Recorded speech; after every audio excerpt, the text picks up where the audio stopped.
Welcome to Bon Voyage Besties, your favorite podcast for all things travel, friendship, and empowerment.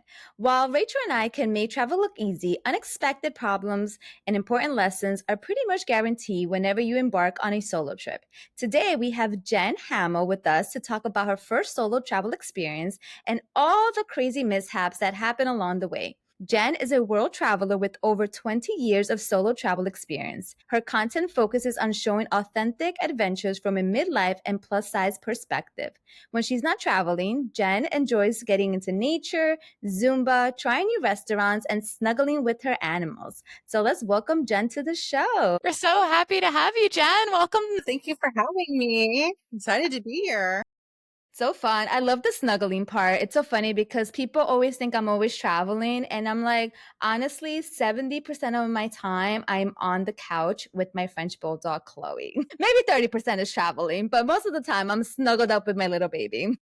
Yes. So we're so excited to have you here. So if we can take it back a little bit, what inspired your very first solo trip and where did you go? So my first solo trip actually happened because I got an internship in Germany working for Adidas World Headquarters there. And so I figured while I'm already living in Europe, why not do some kind of backpacking adventure before I come home? Now, mind you, prior to moving to Germany, I didn't even like going to the grocery store by myself. Not that I couldn't, but it was just like, it was boring to me. I wanted to have that vibe with people. So moving to another country was definitely intimidating in and of itself. But then planning the backpacking adventure afterwards was a little bit crazy.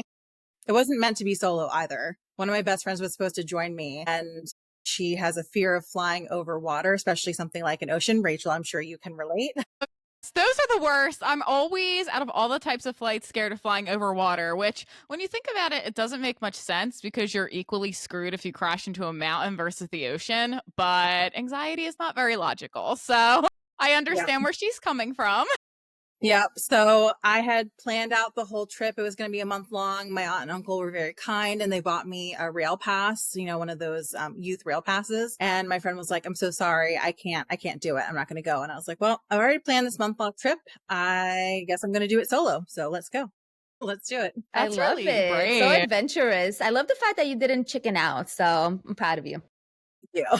Yeah, major kudos to you. And Rosa and I, we actually one day want to do an episode for what to do when a friend cancels the last minute. And I think that's one of the best solutions. Just go anyway and see what happens. Yeah, I feel like so long as you're not financially dependent on that friend joining you, like there's no reason to not continue to go as planned. It makes it a little bit harder when you're planning on splitting the costs of certain things with a friend and then they can't go. And so it's like, do I continue to go? Do I have the budget? What do I need to change? Things like that. Yeah, of course. So I've heard all about this very first solo trip and all of the mishaps that happened. So share the story with our readers. I absolutely love this, and I'm going to pretend like I heard it for the very first time. Yeah. So within my first 48 hours, let's say, there was a lot of crazy stuff that happened to me. I started out in Vienna, Austria. And when I checked into my hostel, they gave you a drink ticket. So I went down to the bar to use the drink ticket and started talking with somebody who was there. And he ended up being a Nazi from Australia, talking to me about how he only wanted his daughter to grow up and date blonde hair, blue eyed guys. I at the time was dating somebody of color. And so that was already like very uncomfortable for me. And I myself, even though I'm very white passing, I'm a person of color because I'm Native American. So I immediately left the bar after I found that out. And I decided to take a walk down towards the palace because I wanted to kind of like get my bearings. This was my first night there. I was already really nervous. And as I'm walking down towards the palace, a gentleman starts following me, telling me how beautiful I am, that he wants to show me the city, et cetera, et cetera. And he followed me for a good long ways. So I turned around and I went back. Mind you, this is 2005, like pre-smartphones, pre-Google Maps, none of that stuff. So I actually ducked into an internet cafe. So Remember those days of internet cafes? Yeah, 2005. I think that's when Facebook was still limited to college students. It was. Yep. Social media was really not a thing. Like it was just like MySpace was kind of on the scene. Facebook was just kind of starting to get going with, other colleges. But yeah, it wasn't a big thing like it is today. And neither were travel resources. So I ducked into an internet cafe. I waited about half an hour. He slipped me his number and was like, please call me tomorrow. And I basically said, yes. So one of the things I love to do on traveling by myself is lie to people because yes, I will absolutely call you tomorrow. Sure. Please leave me alone now. It's like whatever it takes. Yep. Like if you're a solo woman traveling, especially like, yes, my friend is at that cafe. I'm meeting Mm-hmm. her. Oh, my boyfriend is over here. Like, yeah, lying is perfectly fine to strangers that make you feel uncomfortable. So yeah, so that happened. And then I was like, okay, we're not vibing with Vienna here. We've got a stalker. We've got all this stuff going on, but maybe tomorrow's going to be a better day. I took a tram around in this like circle near the palace. I was attacked by an old woman, an old crazy woman on the tram. Basically Gosh. like the short version is that like I was in her seat and like in her mind, I'm in her seat and she wanted me to get out. And so she's only speaking German to me. I'm trying really hard not to speak English because George Bush had just been elected and like the vibe in Europe was like a little bit iffy for Americans at the time. And so I got out of my seat. I gave it to her after she had been like elbowing me and hitting me and pulling my hair. Got off the tram, was shaking, went to a park. And then this I'm calling her a prostitute. Prostitute came and she had like fishnet stockings that they were ripped and she had smeared lipstick and everything. And she was asking me for cigarettes. I was like, I don't have any. I'm like, I just need to leave Vienna. Vienna and I are not vibing at all. Day one and day two, we're not doing well here. So I ended up adding in an extra spot so I could leave Vienna a day early, Salzburg, and had a great day there.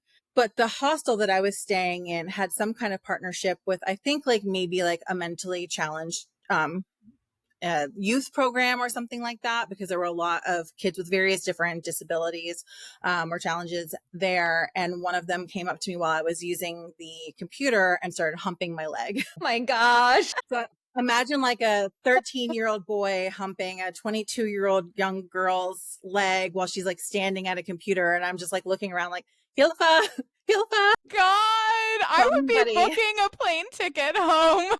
This cannot get any worse.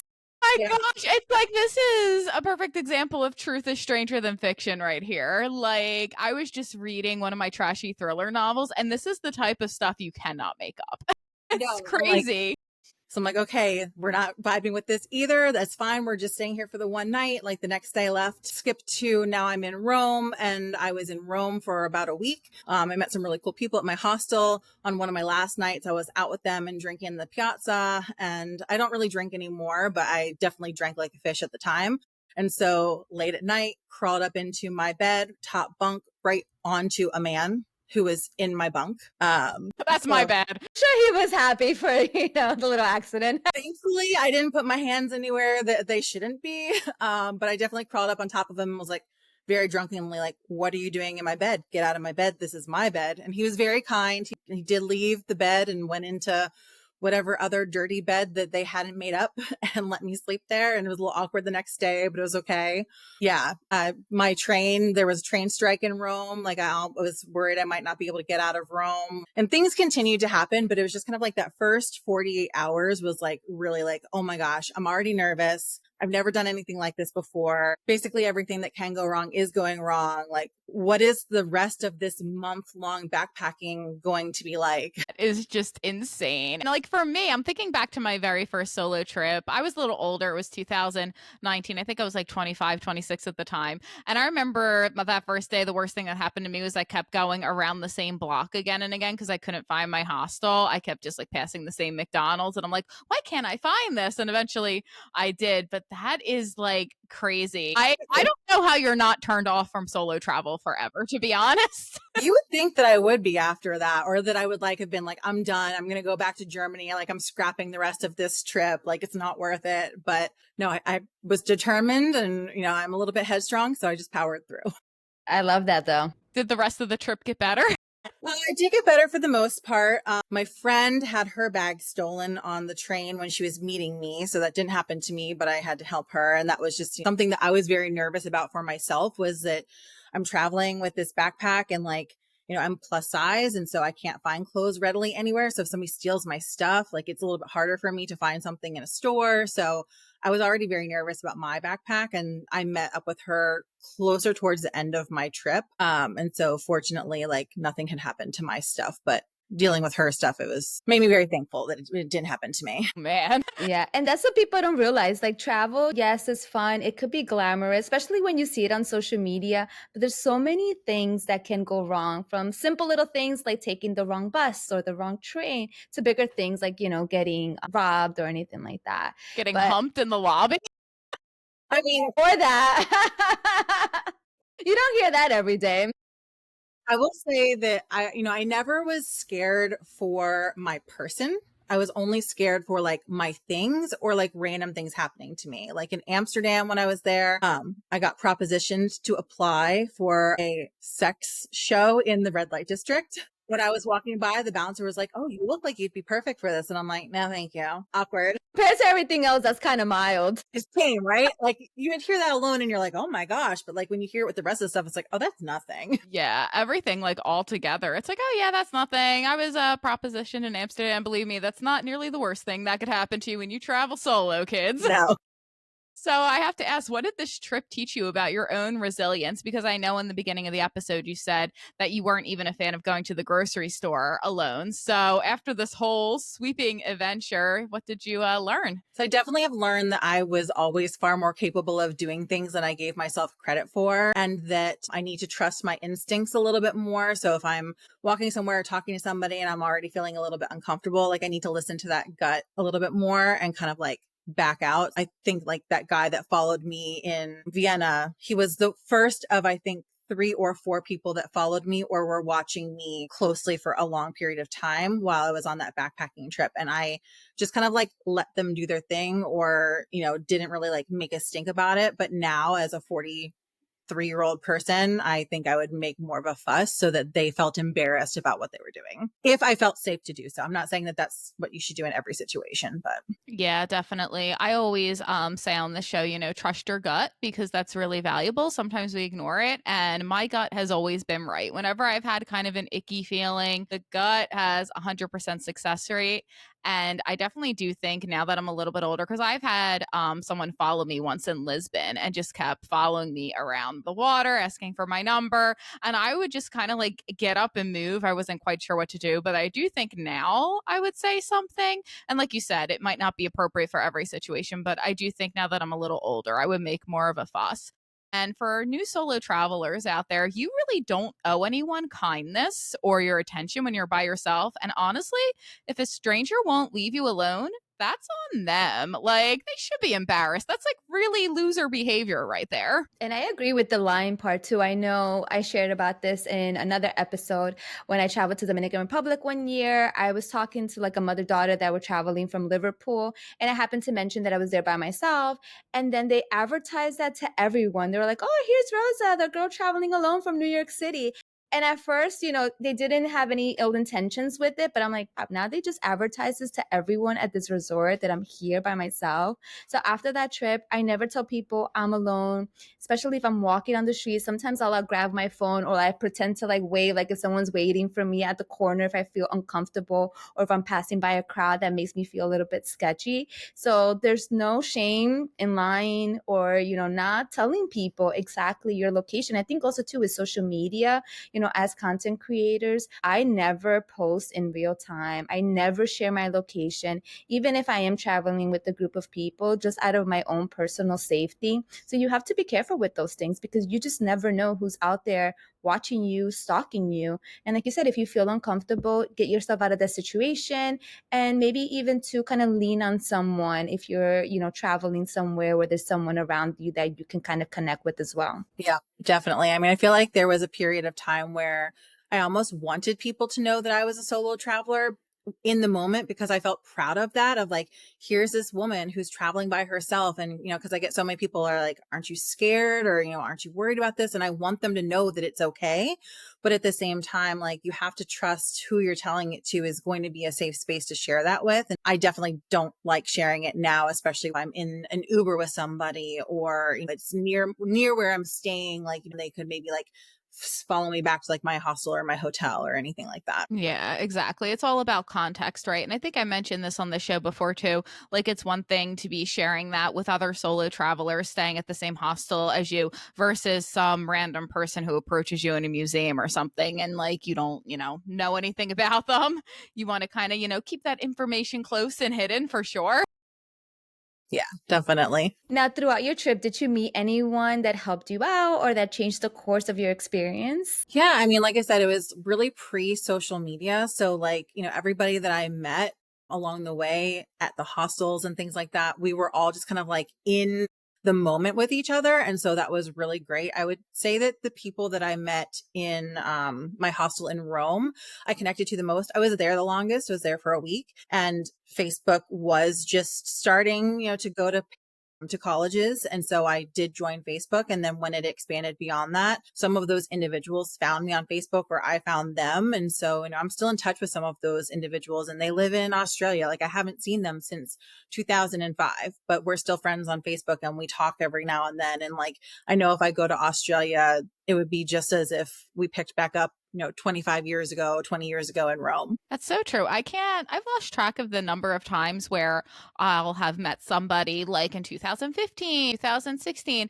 and then I'll go on a trip like 2023, 2024, and they happen to be there and they're like, let's meet up. And it's like no time has passed. I always say that those hostel friendships and travel friendships are so special, and I feel so lucky to have them. Yeah, absolutely. So you've been traveling solo for 20 years now. So that solo trip, like you still remember it and all. Are there any lessons from those first 48 hours that you still apply to your trips today? Because I definitely feel like solo travel is a learning curve. And I've certainly made my share of mistakes. I always say to Rosa, we're going to do a travel mishaps podcast that'll be like 2 hours long, this like epic special. I have a Yes. long list of like travel fails. Some of them are God. like embarrassing because they're so stupid. I'm like, how? How did I even do that? Same. I can't even. Yeah. Well, and I think that there's a lot of resources that people have available to them now that I didn't have back then. So really, like, there was no blogs. Like, blogging was just starting, and it was only, people, if you knew about them, it was like talking about their life. It wasn't like blogging is today where you can use it as like an information resource. So I think that for me, one of the things that I learned from that trip was that I needed to do more research. One, because I didn't really know 100% about like the areas that I was booking the hostels in and things like that. Like, there wasn't Google Maps to like, search the streets and like check the vibe around it. I could only go by reviews, or the guidebooks, were written from a point of view of like a middle-aged man, and I'm a young woman going there. And so, I decided to go to Innsbruck in the summertime for a day. And there was really nothing for me to do there except for walk around and see the golden roof. And I'm like, well, it's not the winter time. There's not sports going on. Like, I wish that I had planned that differently. Or realizing that Germany's got holidays and the entire town shuts down. So you're in Freiburg, Germany for literally a day and it's a holiday. So there's going to be nothing open,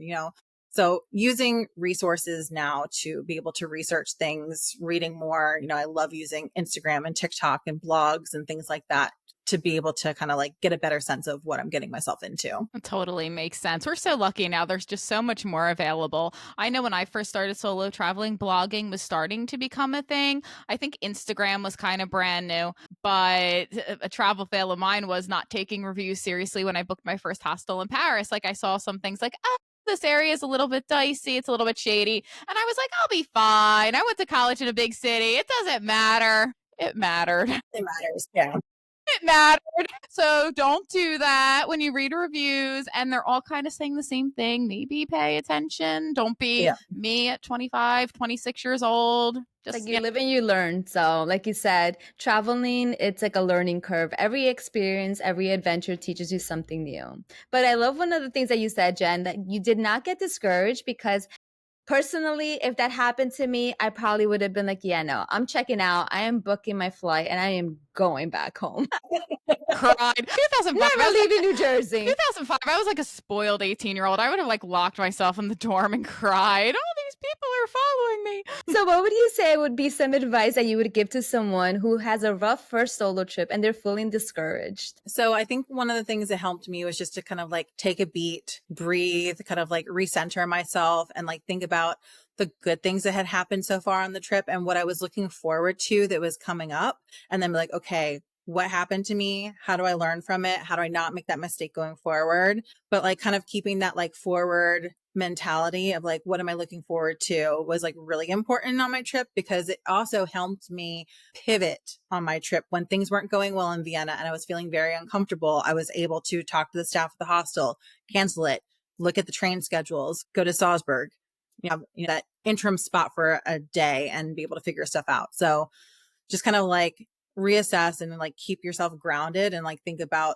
the things that you're really looking forward to and that you've really enjoyed the most so far. That's really true. I know on some of my solo trips, things have gone wrong. Like they always do. You try to avoid it, but shit happens when you're traveling. And I do think it's important sometimes to be like, okay, I need to take an afternoon for myself or an evening for myself to just go back to my accommodation and regroup, whether that's calling home or watching a comfort show or talking to the staff at your accommodation to ask for help. Like those moments to regroup are so important. And I think there's this misconception on social media that solo travel is going to be perfect and magical 100% of the time. And it is totally not. Like I've been sick. I had somebody, they were in my travel group, so I knew them, get locked out of the hostel, and he had to come through my window and fell into my bed and woke me up. But that was a whole thing. So I've had that happen. I've lost stuff. My luggage has broken. So it's not always glamorous, but it's important to take that time to regroup, like you said. Yeah. I mean, travel in and of itself is imperfect. Like there's always going to be something that goes wrong, whether or not it's missing a flight or your flight getting delayed or your baggage is missing or, you check into a place and it's not what you expected. Like at the end of the day, all of those things are like small, right? They're small problems to have. Your person, you're fine. Nothing is happening to you that is altering what your life is going to be moving forward in a negative way. So it's just kind of like remembering that like, this is just a really shitty hotel room. I can stay here for the night if I feel comfortable, or I can choose to not stay here and then contest it with my credit card and I'll find somewhere else. Or, my bag was lost. Like, it's fine. Like, I have an emergency set of clothes in my carry-on, or like, I can wash my clothes in the sink if I need to. Like, I've had so many things happen to me over the course of all of my trips. Like, I'm still surprised when something happens to me, but then I'm like, you should have expected this. Like, why are you surprised? Yeah, that's totally me. Like when I'm alone and something weird happens, it's like, of course, like why are you surprised by this? Like Yeah. you've been solo traveling for over 10 years now and stuff happens. Has there been anything recently that stands out that was really kind of crazy? When I went to Jordan, my bag did not make it to Jordan. And I was concerned No. because it was one of those things where it's like I was on a group trip. So we were only in an area for a certain amount of time. And then we were going to be moving locations. So I was worried that my bag was like not going to make it along. One thing that I was very thankful that I did on that trip was it was a brand new bag that I was using. And so I took a picture of it just for something else. And then when it went missing and I had to fill out the form, like I was able to look at that picture to be like, this is the brand, this is the color, this is like what it looks like. So that was helpful. And I do now, because I've had my bag lost a couple times, usually try to carry on only. But if I do have to check a bag, I always have like a few days of clothes in the carry on so that at least like I've got some time before my bag arrives, hopefully at the next destination. That's always my biggest fear. And I always try to do carry on only. So I'm petite. So for me, sometimes finding certain things that are going to fit me properly or that I like, it's always a challenge. So I'm always afraid that my luggage is going to get lost. So I'm always team carry on all the Yep. way. And I You and I always, are on the opposite ends of yeah. the spectrum. And I always say when something goes wrong, I'm like, listen, if spending more money on something is the worst that's going to happen on this trip, I'll take it. And I love what you said because having a positive outlook, and sometimes it can be hard because there have been times that I've gone through things when we're traveling that I just sit there and I just cry. Yeah. Yeah. I Yeah. mean, sometimes it's a fake it until you make it too, right? Like I've definitely been like getting to that point where like I'm overwhelmed and I can like feel the tears just kind of like welling in my eyes and that like lump in your throat because you're just like, you're so overwhelmed with all the stuff that's going on that you're just like, your emotions are what takes over from your mind. And you're just like, that's when I'm just like, okay, like breathe, deep breaths, like you're fine. Anything else is just circumstantial. It's money. It's figuring out new clothes. It's figuring out a different train that you can take or a different flight that you can take to get where you're going. Like you're fine. everything else will work out. And you know what? Like, I'm a firm believer that the universe is going to help you out along the way, even if it gives you some bumps along the way. Any of those bumps are making you stronger. And at the end of the day, you're going to be all right. Exactly. And especially the part too about doing the research. I know we went to Italy, I think it was in 2022. So this was like a little after the pandemic, but there were still some regulations. And we were staying in Rome, but I really wanted to spend my birthday in Positano. So I was like, I don't care. We're going to make it happen. We had to take like a train and a ferry. So when we were taking the train to go over to Naples, I didn't realize that we needed masks in order to get onto the train. So the conductor, she's talking to me in Italian. Don't understand what she's saying. She tells me she has one, and I'm traveling with my daughter and my husband. And she's like, you can get on board, and if you can find two more masks, you can stay on the train. So I'm like, oh my gosh. I was like, I just want to spend my birthday in Positano. And sure enough, there was someone there. I think he worked in the medical profession, and he handed me, I'm talking to him and like signaling. He hands me the mask, and I'm like, do you have another one? And he's like, yeah.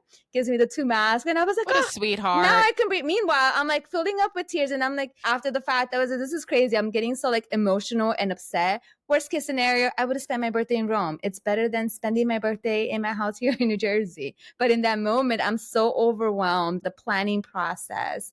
And if I would have done my proper research and actually looked at the ticket, it said it right there. You know, you have to have a mask in order to board the train. So making sure that you're reading the rules and regulations when you're traveling somewhere, because sometimes the travel restrictions could be different. I know there's certain countries that even if you're traveling from the United States, you need to apply for a visa. Maybe there are vaccines that you have to take. So making sure you're doing that research ahead of time so that you can actually make the trip and you try to avoid certain scenarios from happening. Yeah, definitely. Because each country is different. I mean, like, I know that there are certain countries that over the counter medicine that we have in the United States is not permitted in those countries. And you can get in a lot of trouble if you bring it in and you're like, I just have a headache, you know? So yeah, definitely do your due diligence and your research, but it'll be okay. Yeah, it's so important. Like when I went to Japan, I take Xanax to do the longer flights. When I say I checked 50 million times to make sure that I was taking the allowable amount, I checked 50 million times because it's the same with prescription meds. Like certain prescriptions that are okay in the United States are a big no no over in Japan. And I've seen Locked Up Abroad. I don't want that to happen to me.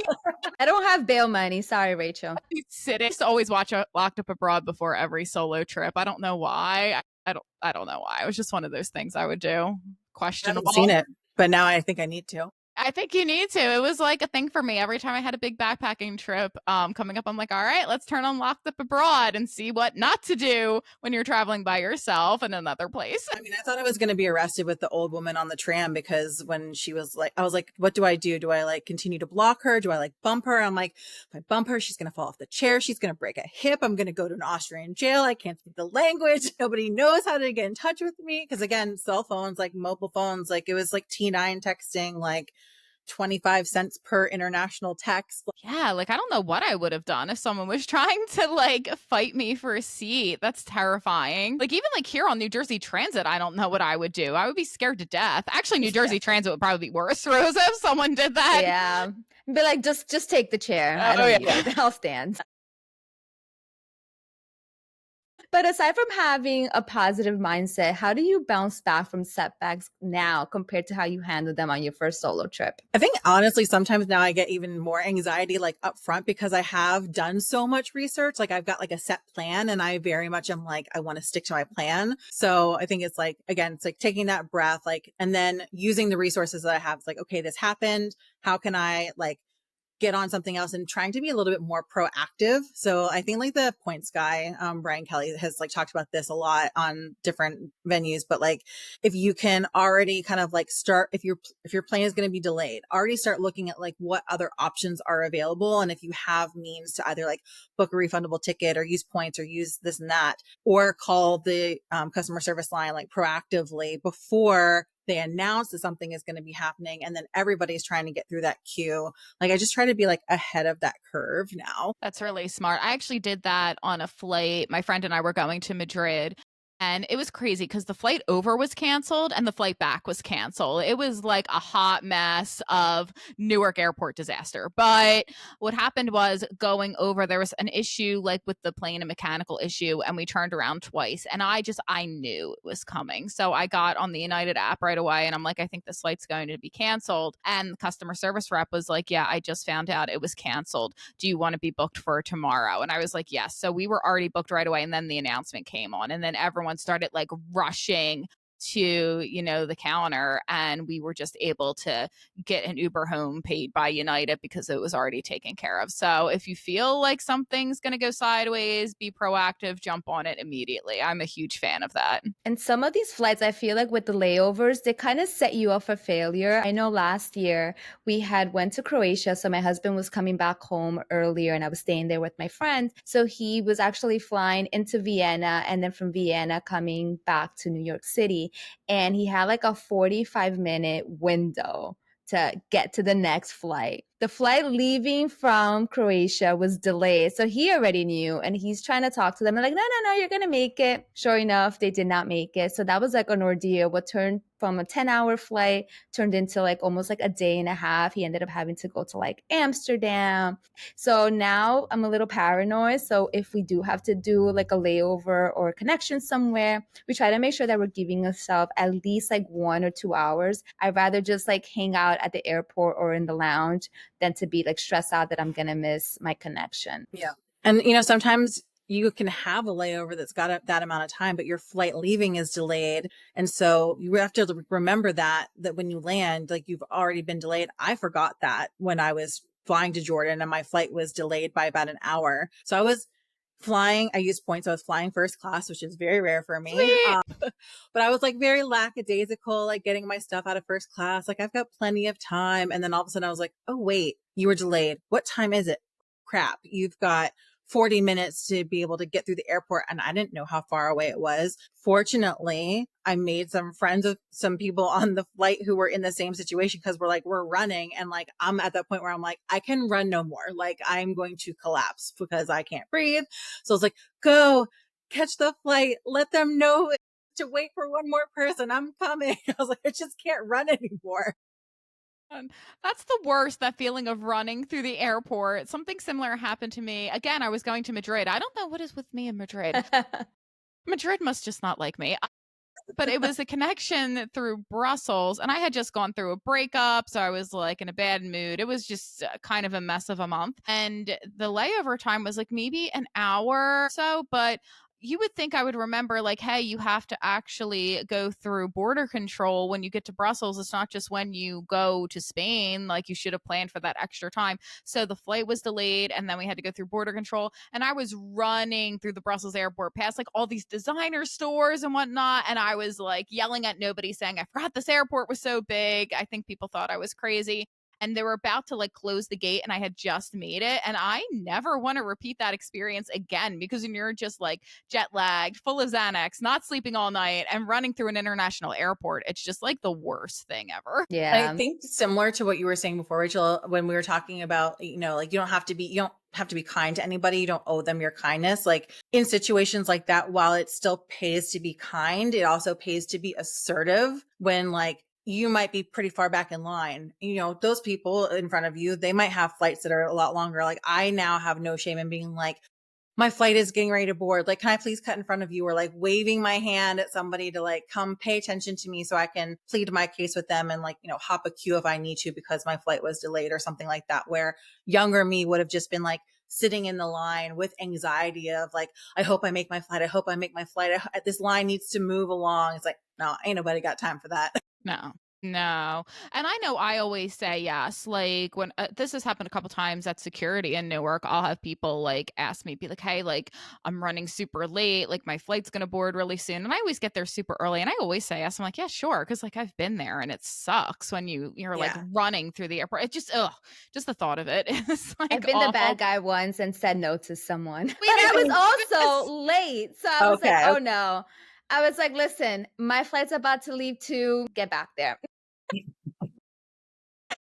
move. Oh yeah, with this flight to Brussels, there was almost like a fight in the border control line because someone was trying to get in the front, and then someone else blew up like we're all in the same situation because I think it was like all like the same plane, and they all had similar connections. It was just a mess. So always allowing that extra connection time is Yeah. so important. I can't do it. I get such anxiety from it. That's Yeah. me. I'm usually good with flying. What makes me anxious is the traveling process, being in an airport. And I try to give myself time, ample time, so I'm not rushing. But even with that, like I'm always stressed out that I'm gonna be at the wrong gate. And I look at my passport like 10 times and I'm like, okay, it's in my hand. And I'm still like paranoid that I left it somewhere. So the whole traveling process doesn't matter how often I do it, it still stresses me out. And one of the things for myself, I like to maximize my PTO as much as possible. But in the past, I've noticed that I'm stressed out if like my flight gets delayed. Now, like I'm stuck somewhere or my flight is getting in later than I wanted to. So now I give myself at least a day buffer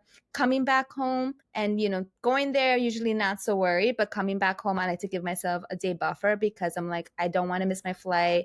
Now I'm screwed. Now I have to like call out of work or have to deal with that hassle. So also making sure you're, giving yourself some ample time so you're going to avoid those stress levels as much as possible. Yeah. So Jen, we like talked in the very beginning of the episode about how like it would be nice if we were traveling all the time, 24/7, unlimited money, unlimited solo trips. Yes, please, winning lotto ticket. I need it.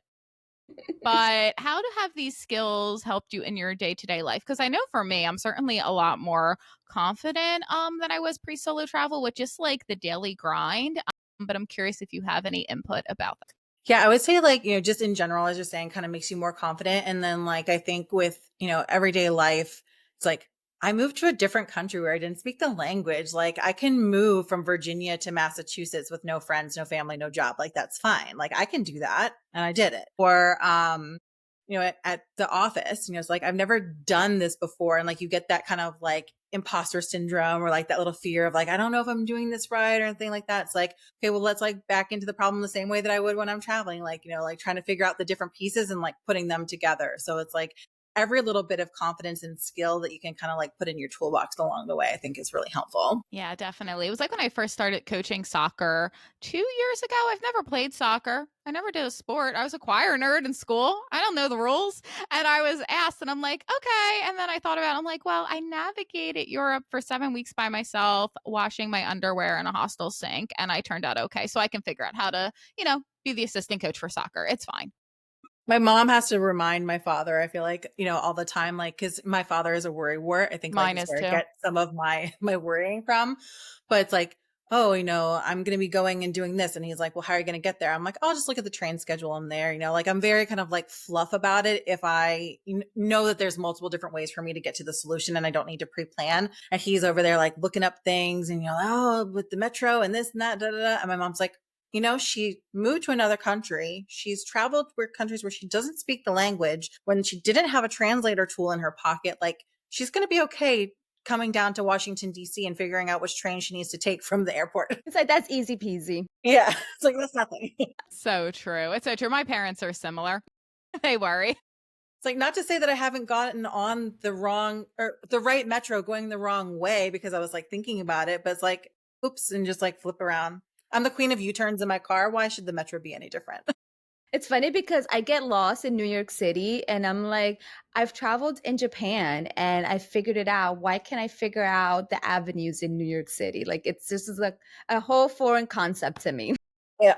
But I'm also curious to know from a midlife and plus size lens, what kinds of challenges do you think don't get talked about enough in the solo travel space? I think like in terms of midlife, like you don't have a lot of representation necessarily in midlife. Like I feel like you either have like the young, beautiful, like 20 something year olds that like, are living their life and like, yes, queen, like go get it. But the stuff that I see on like, the different things that I'm looking up doesn't necessarily speak to me. Like I'm not going out clubbing all the time, or I can no longer go clubbing and tour the next day and run on 3 hours of sleep like I used to be able to. From plus size, I think that it's like, I go to a hotel and I think that I experienced is actually, recently in New York where I'm sharing a room with somebody, the towels don't fit me. I can't wrap the towel around my body. And so if I'm getting ready, most hotels, I don't know why, but they don't have like the vents to turn on, like the fans. But it's like I can't get ready in a hot, steamy bathrooms and I don't have a towel that I can wrap around myself, and the robes don't fit me. So it's like thinking ahead of like, what do I need to do to be able to make myself successful? So like I took a Turkish towel with me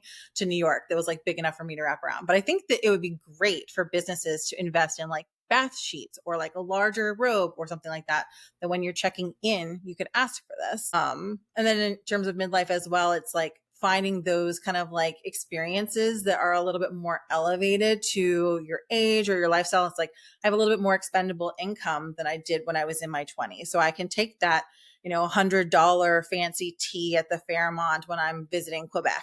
I don't have to do everything on a budget. And that's a good point too, because I feel like when it comes to marketing, same for me. I didn't start traveling on my own till I was like in my early 30s. So I started a little bit later. And I had this misconception like I missed the window because I never did that when I was like in college. I had my daughter when I was 20 years old. So I didn't have that typical like experience or like studying abroad or anything like that. So I feel like I missed that window and I was too old to do solo travel because I didn't see people like myself, my age group, doing it. And I think now some of the brands are starting to see them. Like you said, we have the money to spend. So why wouldn't you want to target our audience more than someone fresh out of college that might not be able to make those expenditures? Yep. And I feel like, this is an interesting question, but it's also kind of hard to answer because I feel like a lot of the type of things that like I keep in my mind that I need to like leverage in my everyday travel life, being a plus size, for example, is things that like I don't think about them. They're second nature to me, but like, people who are straight size or petite, like they're never going to think about it of like, okay, we're going to go out to this restaurant, but all they have are booths, and like the booth is like hitting me in my bust or like hitting me in my stomach, or all of the chairs have like sides on them. And it's like my hips might not fit in all of the chairs, or like little things like the towels and things like that. So I think going back to kind of like one of the other things that we were saying before is being older and being more comfortable advocating for myself. Like if I'm sitting in a table and the chair is really uncomfortable, like I feel more confident asking them, do you have any alternate seating options available to me? Or I don't want to sit in that booth. Can we sit in this table over here? Different things like that. Yeah, definitely. It's so important. I know like one of my friends like has a really bad back. So when we go out, if we go like to a table and like the seats have no backs on them, Yeah. like we advocate like, hey, like we can't just be like sitting at like the high tops. Like, do you have a table available? And it's just so important because if you never ask, you're never going to get an answer. And I always feel like, the worst, like, no used to be so scary for me. But now I'm just like, well, like, the worst they could say is no. But, like, the best that could happen is I feel more comfortable and secure. Yep. And you learn Exactly. little tips along the way. Like I choose the aisle seat because I can lift up the armrest and have a little bit of extra room, and I have to pee like every 5 minutes. My God, that's why I get the aisle seat too. I am up and down so many times, and I think it's because of like my anxiety, like with the flights. When I say TMI listeners, if you don't like pee, cover your ears. When I say I have to pee like 15 times on an overnight flight to Europe, that is not an exaggeration. Like you do not want me in the window seat. I think my seatmates would revolt. I'm that person on the window seat just sleeping the whole flight. I'm so jealous. I'm so jealous. You need to bottle that up and sell it somehow. You'd be a multimillionaire. Yep.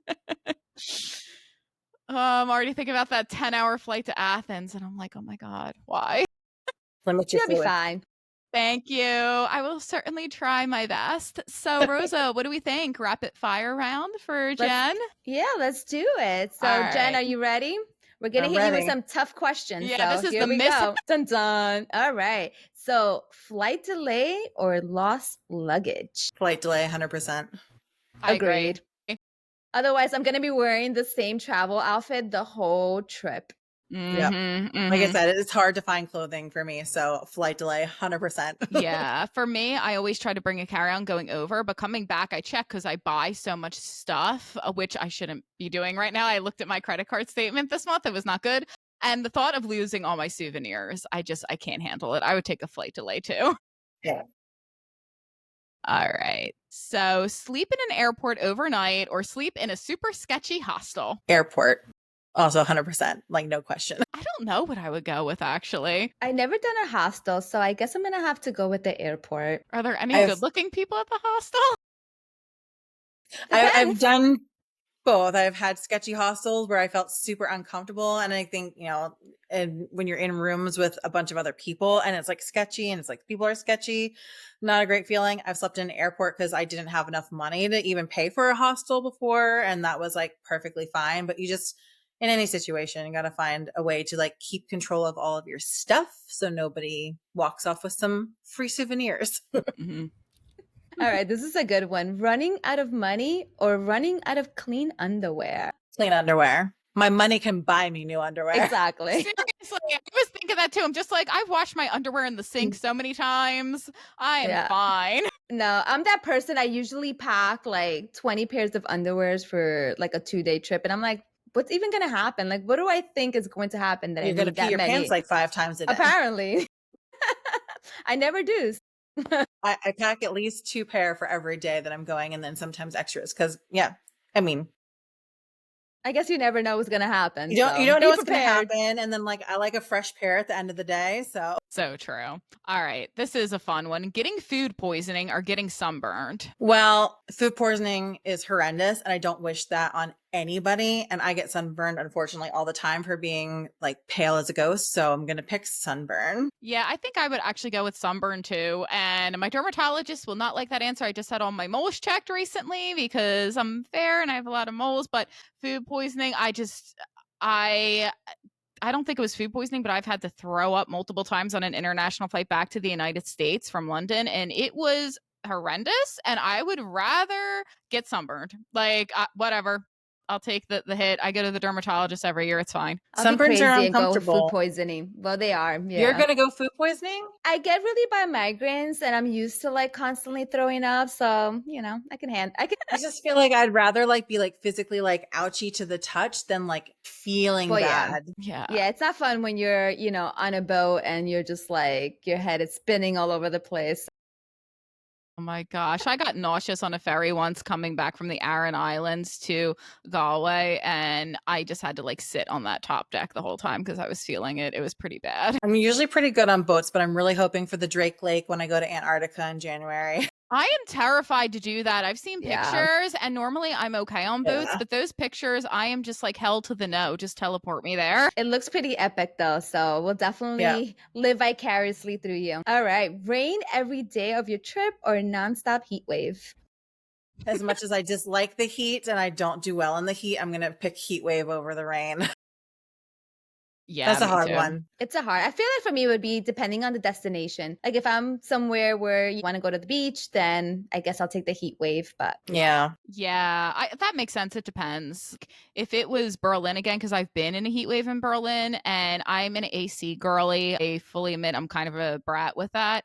And just like no air conditioning to be found whatsoever in 100-degree Fahrenheit to like, what would that be, 40 degrees Celsius? Yeah, not how I wanted to spend my time. Yeah. All right. not fun at all. No. All right. No Wi Fi for a week or no hot showers for a week. I'm going to go with the hot showers for a week. I've had to go camping and deal with cold water anyways. And, you just kind of take I don't know, people used to call it a whore bath where like, you just get the parts that need to be cleaned The clean. important areas. That's why the multiple underwears come in handy. Yeah. It's like on Eat, Pray, Love when like, she's like, filling up the bathtub and the lady's like, everywhere that's important gets it clean. Yeah. Yeah. I've done the whole like without Wi-Fi thing before for a day, and it was like okay. I don't know how it would be for a week though. Maybe it would be good for me. I'm not sure. I go back and forth on this. Yeah, I I can feel survive like without the Wi-Fi.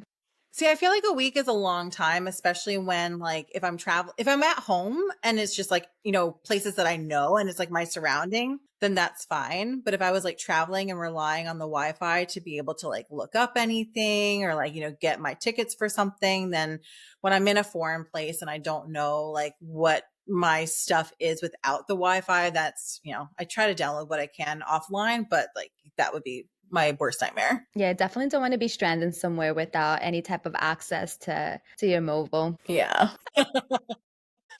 But Jen, it's been so much fun having you on the show. So where can people find you on socials? Predominantly on Instagram at Choose Jen's Adventure. Awesome. Awesome. Well, we were so happy to have you on. Thank you for the epic stories. Oh, Uh-oh, is her right. Wi-Fi is mad at Rachel her just for her got answer. robotic. She's like, hold on. Yeah. Rosa will do the closing. Good. Jen, thank you so much for sharing your travel mishaps, lessons, and all of the laughs with us today. Your honesty and humor are such a reminder that solo travel isn't about perfection. It's about growth, adventure, and learning to trust yourself one unexpected moment at a time. So whether you're planning your first solo trip or your 50th, just know you got this, bestie. You're capable, you're worthy, and you deserve to take up space in this world. Be sure to give Jen a follow for more fun and authentic content as always. If you love this episode, share it with you and your favorite travel bestie. Leave us a review or tag us on Instagram. You can find us on all socials at Bon Voyage Besties. So until next time, stay bold, stay curious, and don't forget your passport. Thank you so much. Thanks, Jen.